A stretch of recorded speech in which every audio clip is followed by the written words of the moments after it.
ஃபர்ஸ்ட்லேருந்து சொல்லு. ஒரு ஊர்ல ஒரு வீடு இருக்குமா.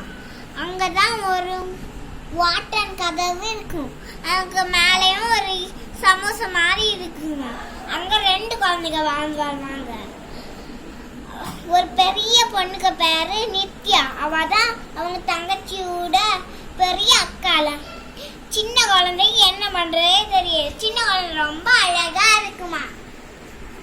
அந்த பெரிய அக்காலாம் அழகா இருக்கா. ஆனா சின்ன பெரிய அக்கா சொல்வாளா நீ ஐயமா இருக்கன்னு சொல்லுவான். அவங்க சின்ன குழந்தைங்களும் அழகா இருக்குமா. அந்த சின்ன குழந்தை கிரைம் பண்ணுமா.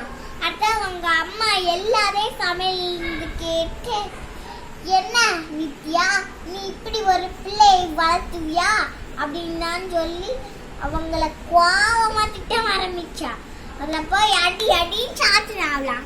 அடுத்தது அவங்க அம்மா சமையல் அறைய போய் சமையல் வேலை பார்க்க ஆரம்பிச்சாங்க.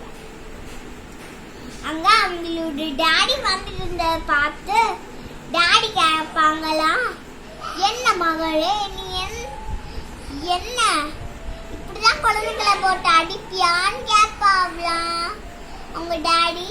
அதான் டாடி சொல்லி எல்லாரையும் அடி கொடுப்பாவ. சின்ன குழந்தைய அடிக்க மாட்டாங்க. சின்ன குழந்தை பாவனால சின்னதா இருக்கிறவங்கள அடிக்க விடாது, தப்பு செய்யக்கூடாது. அதனால தான் இப்படி குர்த்தி சுட கதையை கேட்கலாம். பாய் பாய். இதா கதை? என்ன கதை?